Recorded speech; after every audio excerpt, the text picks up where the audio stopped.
Di awal Desember ini Tuhan masih memelihara kami, Tuhan masih mempercayakan pelayanan-pelayanan dalam hidup kami. Untuk itu ajar kami boleh mengerjakannya dengan setia dan sungguh-sungguh.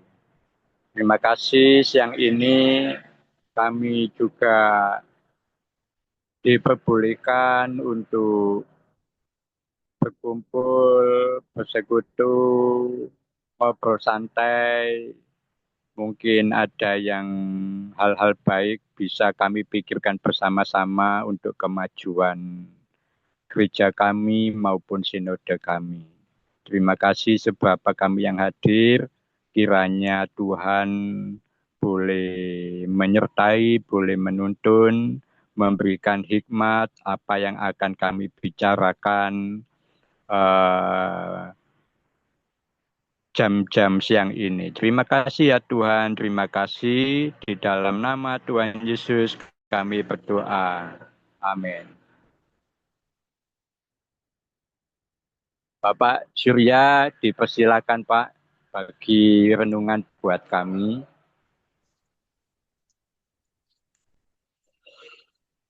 Oke Pak, selamat siang Bapak Ibu yang terkasih di dalam Yesus Kristus. Ya, saya sebenarnya kalau lewat Zoom seperti ini, apalagi di hadapan hamba-hambanya, saya sebenarnya kurang pede gitu. Lebih pede saya bicara kalau di jemaat saya gitu, karena jemaat saya kenal dengan saya gitu. Kalau ada pun salah-salahnya mereka tahu siapa saya gitu. Tapi kalau depan hamba-hamba ini kita cuma 4 orang ya, saya sebenarnya rada grogi gitu. Tapi karena bos dari Jawa Timur meminta tiba-tiba, saya nggak berani menolak, apalagi untuk menyampaikan firman Tuhan. Kapan saja saya nggak berani menolak, karena ya saya tahu ya Tuhanlah yang bekerja di dalam setiap pelayanan gitu. Jadi itulah sebabnya maka saya ya siap untuk menyampaikan firman Tuhan pada siang hari ini. Walaupun kita hanya berempat, saya rasa berempat berapapun kita, ya asal hati kita terarah kepada Tuhan, ya Tuhan yang hadir, Tuhan yang melawat kita. Karena itu firman Tuhan yang saya tadi sesudah Pak Imam tadi beritahu, saya baca-baca 2 Timotius 2, mulai dari ayat 1 sampai dengan ayat yang ke-26. Dan itulah yang seharusnya yang kita miliki di dalam pelayanan kita. Kita sebagai hamba Tuhan ya harus memiliki hal yang tertulis di dalam di dalam 2 Timotius 2 ini. Tapi saya nggak baca semua, saya baca ada beberapa ayat saja. Sini saya bacakan 2 Timotius 2 mulai ayat 3 sampai dengan ayat yang ke-7. Di sini dikatakan, ikutlah menderita sebagai seorang prajurit yang baik dari Yesus Kristus. Seorang prajurit yang sedang berjuang tidak memusingkan dirinya dengan soal-soal penghidupannya, supaya dengan demikian ia berkenan kepada komandannya. Seorang olahragawan hanya dapat memperoleh mahkota sebagai juara apabila bertanding menurut peraturan-peraturan olahraga. Seorang petani yang bekerja keras haruslah yang pertama menikmati hasil usahanya. Perhatikanlah apa yang kukatakan, Tuhan akan memberikan kepadamu pengertian dalam segala sesuatu. Jadi di sini dikatakan bahwa kita ini adalah prajurit-prajurit Kristus yang sudah dipilih dan kita rela menjadi seorang prajurit sebagai hamba Tuhan di dalam pelayanan yang Tuhan percayakan bagi kita masing-masing. Tapi di sini dikatakan ada 3 hal yang harus menjadi perhatian kita sebagai seorang hamba Tuhan. Dalam ayat 4 dikatakan seorang prajurit yang berjuang tidak memusingkan dirinya sendiri dengan soal-soal penghidupannya, supaya dengan demikian ia berkenan kepada komandannya. Kita tahu kalau seorang prajurit yang ada di dalam medan pertempuran, itu hanya satu, ada komando daripada pimpinan. Itu lakukan semua tugas tanggung jawab. Apa yang dipercayakan kepada dia, di sektor mana dia disuruh. Jadi ketika dia umpama tidak aturan daripada pemimpinnya ini tadi, biasanya prajurit yang nakal, yang licik di medan perang, biasanya kalau pulang dari peperangan, dia bukan diberi penghargaan, tapi untuk mendisiplin dia dimasukkan di sel, dikurung. Karena dia tidak taat di dalam peperangan. Dia dikurung di sel. Apa sebabnya kamu tidak taat? Kenapa kamu seperti ini? Ditanya itu dan di sel. Dikasih hukumannya beberapa minggu mungkin 1 bulan. Itulah gambaran daripada prajurit yang tidak setia, yang tidak taat, yang tidak melakukan apa yang disuruhkan oleh komandannya. Tapi bagi prajurit yang melakukan tugasnya, biasanya itu dipromosikan. Jadi inilah gambaran yang diberikan kepada kita sebagai hamba-hamba Tuhan. Jadi kalau melayani, yang menjadi pusat pelayanan kita adalah kepentingan diri sendiri, mencari keuntungan, mencari ini dan itu. Itu bisa dibilang prajurit yang tidak menyenangkan komandannya. Oleh karena itu, ya kita harus mengevaluasi dalam kehidupan kita, di dalam pelayanan kita, sehingga kita betul-betul di dalam pelayanan itu, ya kita melakukan apa yang harus kita kerjakan. Demikian juga di dalam kita berorganisasi. Kita juga dalam organisasi gereja kita juga harus lakukan itu dengan baik. Sehingga kita tidak bentrok di dalam organisasi ini. Sehingga organisasi pelayanan kita makin hari makin lebih baik lagi. Itu contoh yang pertama yang dikatakan oleh Paulus, bagaimana seorang pelayan Tuhan itu tadi harus seperti prajurit ini tadi. Harus taat aturan, taat kepada pimpinan, tidak mementingkan diri sendiri. Tidak melihat kepada kepentingannya, tetapi melihat kepada tujuan dari pelayanan ini. Mungkin di dalam pelayanan kita, ya kita sebagai gembala punya otoritas. Bisa kita lakukan semua. Bisa kita paksakan sesuatu untuk kepentingan kita. Bisa kita paksakan untuk kepentingan kita. Tetapi dikatakan akhir daripada perjuangan kita itu, ya seperti prajurit yang tidak setia itu tadi, dikurung, didisiplin. Oleh karena itu mari kita perhatikan setiap langkah-langkah dalam pelayanan kita. Apakah di sana ada keinginan kita? Apakah di sana ada kepentingan kita? Harus terus kita lakukan sesuatu yang terbaik bagi pelayanan yang kita lakukan. Ya, kalau saya kan satu gereja, pelayanan kami partner dengan Ibu Artati. Kami di dalam pelayanan yang kami lakukan, kami sedikit pun tidak ada yang kami pikirkan tentang diri kami gitu. Tapi ya kami menyerap semua apa yang jemaat lihat. Dan itu yang kami perbaiki dalam pelayanan kami. Karena kami juga bukan Superman gitu. Makanya ya kami siap ditegur, siap dinasehati, walaupun kadang itu tidak menyenangkan. Tapi ya ada yang menegur kita adalah puji Tuhan, ada yang menasehati kita adalah puji Tuhan. Karena kita tidak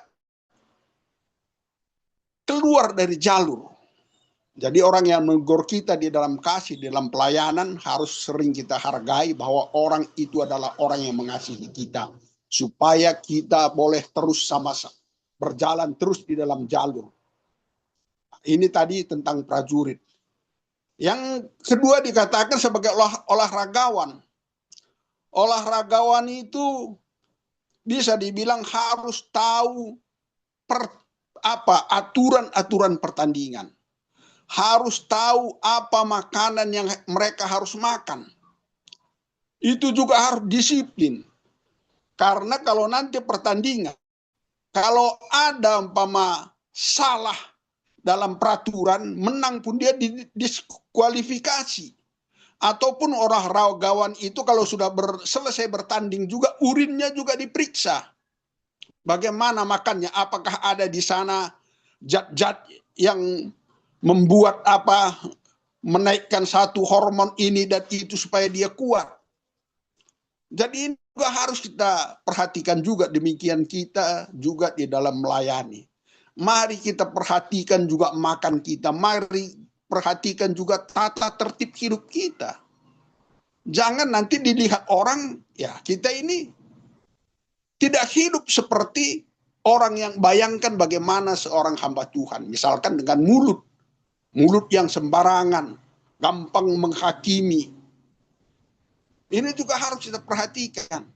Supaya jangan ada syarat-syarat yang mendiskualifikasi kita sebagai seorang hamba Tuhan. Makanan kita, ya. Jangan ada yang menaikkan stamina atau untuk membuat seperti doping gitu kan. Setiap olahraga itu kan diperiksa itu semua. Demikian juga sebenarnya dalam hidup kita. Mungkin kita bisa berkata-kata lebih daripada apa yang dapat kita pikirkan. Lebih daripada apa sebenarnya yang kita apakan. Tapi apakah pengajaran kita itu kita contohkan ke dalam diri kita? Jangan kita hanya berkata-kata tetapi kita juga tidak mengikutinya. Ini juga menjadi perhatian bagi kita seorang Maka kalau kita tidak sesuai dengan aturan itu tadi, maka dikatakan kita akan didiskualifikasi, tidak mendapatkan apa-apa. Kita sudah berlatih, sudah ini dan itu, tetapi tidak menghasilkan apa-apa. Bahkan kita dicela. Itulah yang harus juga kita perhatikan. Demikian juga dikatakan seorang petani. Seorang petani juga kalau mereka tidak serius untuk memperhatikan tanaman yang dia tanam, bagaimana untuk merumput, bagaimana untuk memupuk, bagaimana untuk menyiram, maka tidak akan menghasilkan apa-apa. Demikian juga kita sebagai hamba Tuhan, kita juga harus perhatikan juga semua keadaan daripada jemaat kita. Kita juga harus mengerti semua mereka gitu. Kita harus juga bertegur sapa, kita juga tahu karakter mereka. Kalau karakternya seperti ini, jangan kita datang dengan kemarahan kepada dia karena dia temperamen, misalkan seperti itu. Oleh karena itu, ya dikatakan di dalam ayat yang ketiga tadi, kita sebagai hamba Tuhan ini bukan mencari kesenangan. Karena dikatakan ikut menderita sebagai seorang prajurit, ikut menderita menjadi hamba Tuhan itu sebenarnya bukan mencari kesenangan, tetapi mencari hal-hal yang harus menekan kepada diri kita sendiri untuk melakukan apa yang berkenan kepada Tuhan. Itu yang apa sih sebenarnya yang sering terjadi di dalam apa sih sebenarnya yang terjadi di dalam pelayanan kita sehingga antara kita sesama hamba Tuhan sering sekali ya bentrok, berbeda pendapat. Dikatakan di dalam di dalam 2 Timotius 2 ini tadi mulai ayat 15, usahakanlah supaya engkau layak di hadapan Tuhan sebagai seorang pekerja yang tidak usah malu, yang berterus terang memberitakan perkataan kebenaran itu. Tetapi hindarilah omongan yang kosong, yang tidak suci, dan hanya menambah kefasikan. Jadi yang sering menjadi permasalahan di dalam pelayanan kita, antara kita dengan jemaat, terlalu banyak kita ngomong bukan tentang kebenaran. Omong kosong yang tidak membawa kepada kebenaran.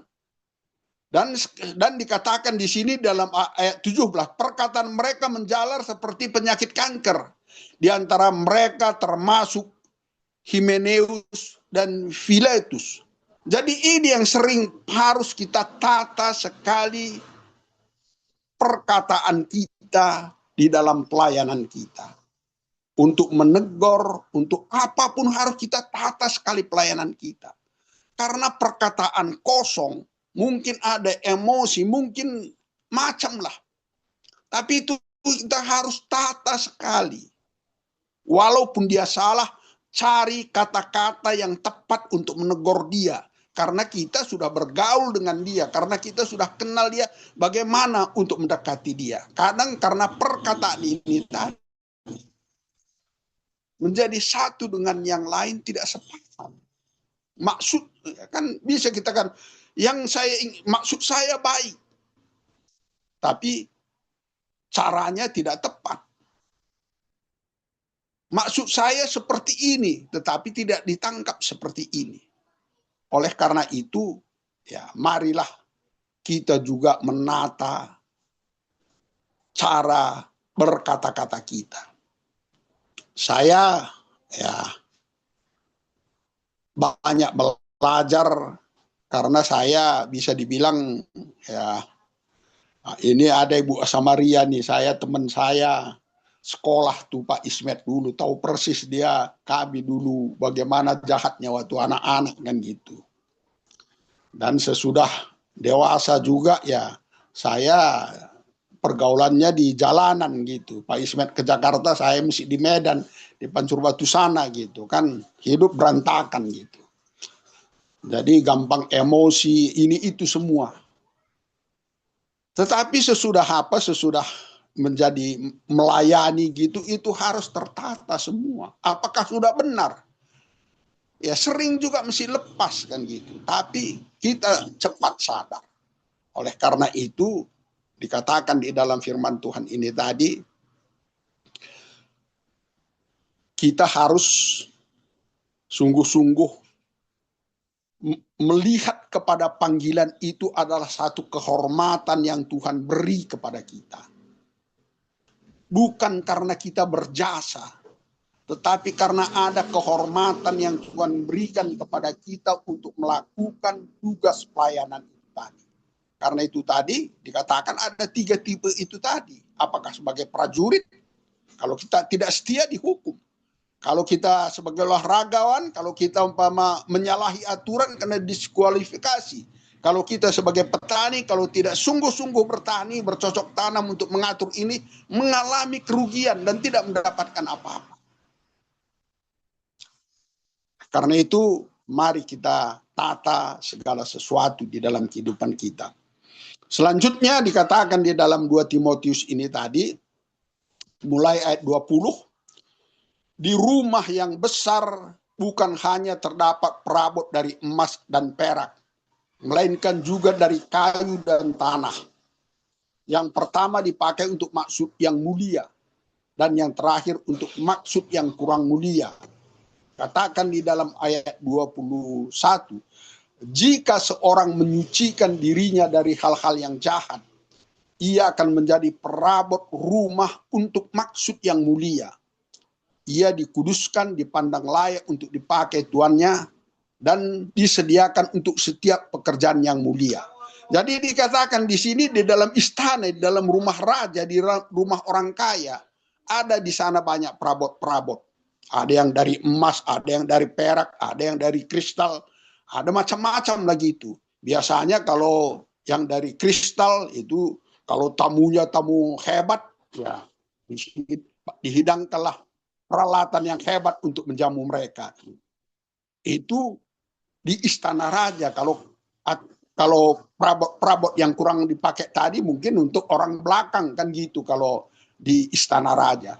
Tetapi dikatakan di sini di dalam ayat 21, jika seorang menyucikan dirinya dari hal-hal yang jahat, ia menjadi perabot rumah untuk maksud yang mulia.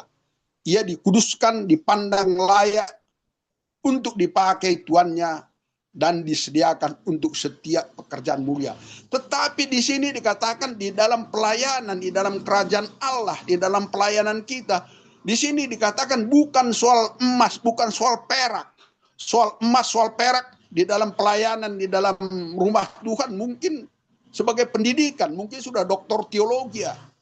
Mungkin apa namanya, sehingga mereka itu dipandang secara dunia, secara organisasi mereka itu hebat kayak gitu kan. Tapi dikatakan di sini yang dipakai oleh Tuhan, yang akan menjadi perabot rumah yang maksud yang mulia ialah dikuduskan.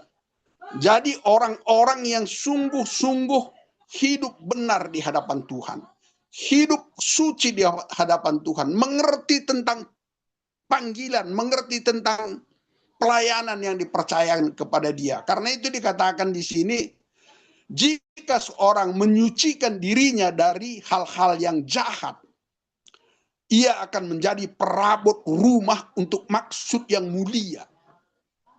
Jadi bukan soal pendidikan lagi di sini, bukan soal siapa orang itu, tetapi sejauh mana kehidupannya di hadapan Tuhan. Maka dia dipakai, dikatakan di sini, di rumah itu untuk maksud-maksud yang mulia. Jadi inilah yang harus sering kita lihat ke dalam diri kita, sehingga ya kita satu dengan yang lain bisa saling komunikasi, bisa saling mengikat, bisa saling menopang, bisa saling bersinergi dalam pelayanan yang Tuhan percayakan bagi kita. Tapi kalau kita umpama seperti dikatakan tadi, hanya besar omong saja, omong kosong, bukan membawa kita ke dalam suatu, bukan membawa pelayanan kita makin lebih baik, makin lebih baik. Tetapi ini tadi, mari kita lihat ke dalam diri kita, terus kita kontrol diri kita ini. Apakah kita orang yang setia? Apakah kita sungguh-sungguh mau hidup dengan kebenaran daripada Tuhan? Sehingga kebenaran dan ketaatan kita itulah yang diberkati oleh Tuhan, yang diberikan oleh Tuhan hikmat di sana, di dalam setiap pelayanan-pelayanan yang Tuhan percayakan bagi kita. Tapi bukan karena kuat gagah kita, tetapi karena pengharapan kita, karena kita sungguh mempercayakan hidup kita kepada Tuhan. Sehingga Tuhan yang bekerja, Tuhan yang menuntun, Tuhan yang memberikan hikmat di dalam kita melayani. Jadi ya, dikatakan di sini sebagai yang terakhir,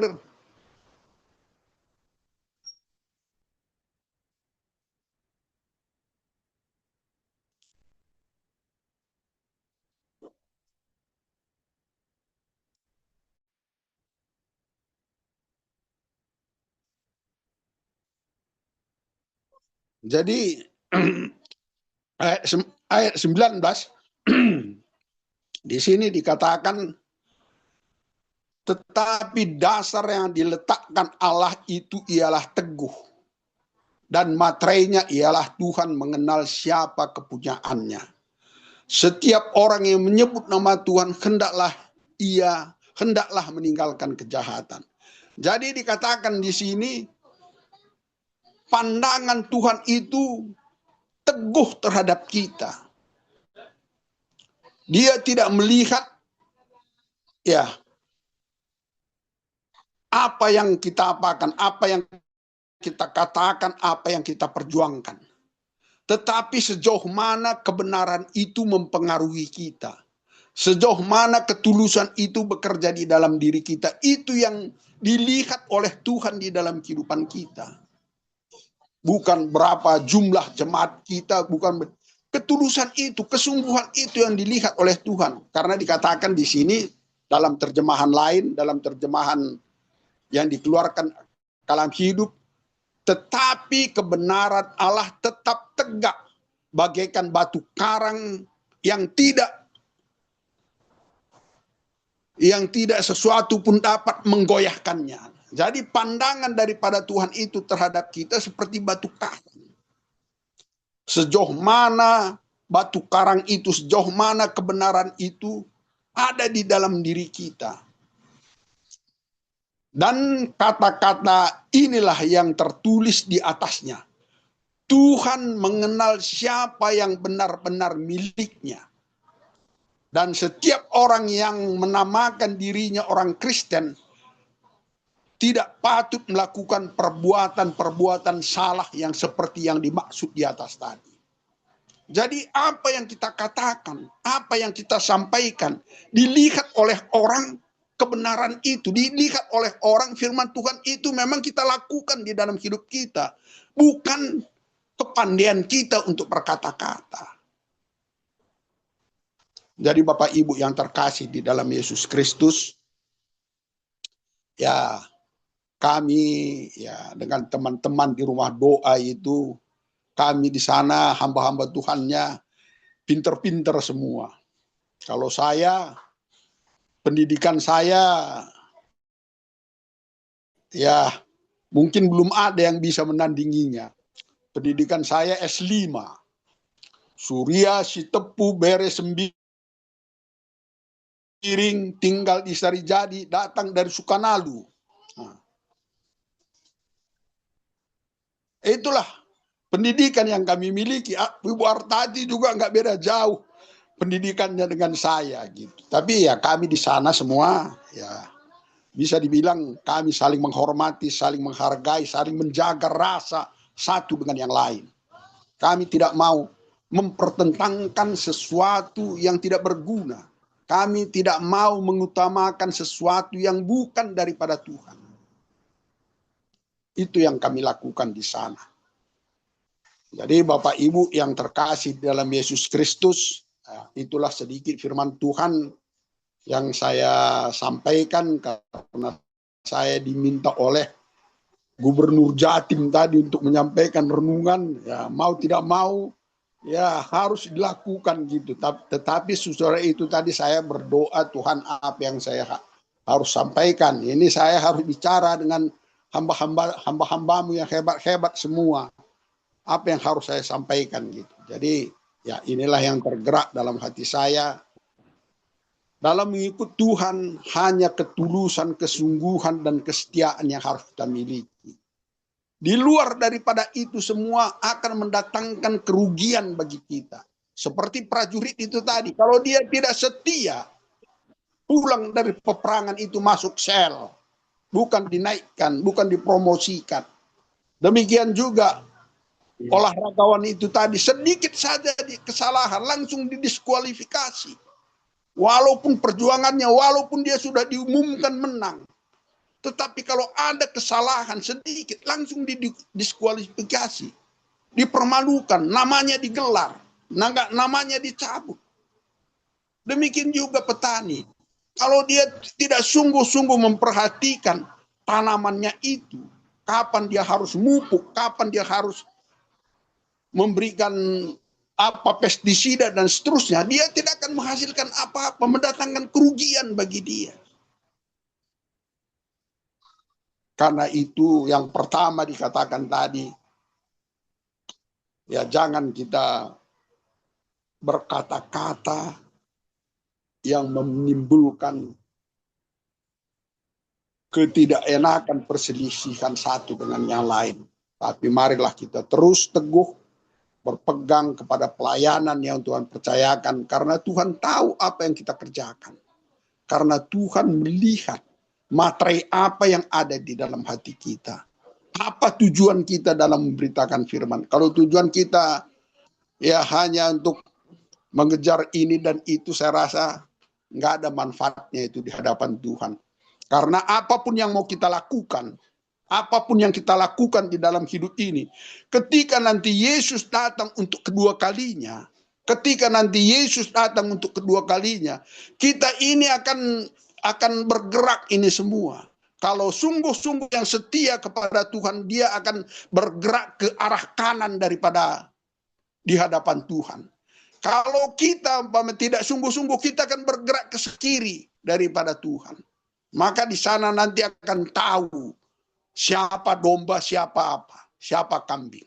Itu kita nggak bisa tentukan dari sekarang. Tapi kalau kita setia, kalau kita sungguh-sungguh, kalau kita berani untuk terus mengatakan dan mempraktekkan kebenaran itu, yakinlah ketika Yesus nanti datang, kita akan menjadi domba yang ada di sebelah kanannya.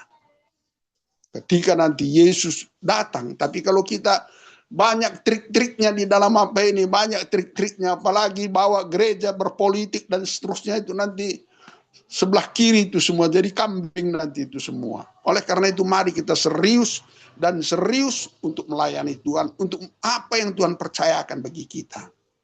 Itu aja yang saya bisa sampaikan kepada kita semua, khususnya kepada Gubernur Jawa Timur. Oke, mari kita berdoa. Bapa, di dalam nama Yesus, kami sudah berbincang-bincang Tuhan mengenai isi hati-Mu yang Kau taruhkan untuk disampaikan kepada kami hamba-hamba-Mu pada siang hari ini. Biarlah apa yang hamba sampaikan, Engkau yang menyampaikannya ke dalam hati kami pribadi, lepas pribadi, karena kami semua hamba-hamba-Mu. Apa yang tidak berkenan di hadapan-Mu, Engkau sendiri yang menghapuskannya dalam hati kami. Tetapi yang berkenan di hadapan-Mu, Engkau pertumbuhkan supaya menjadi gairah bagi kami untuk melayani lebih dalam lagi, Tuhan. Terima kasih Bapa. Inilah doa dan pengharapan kami. Di dalam Yesus kami mengucap syukur dan berdoa. Amin.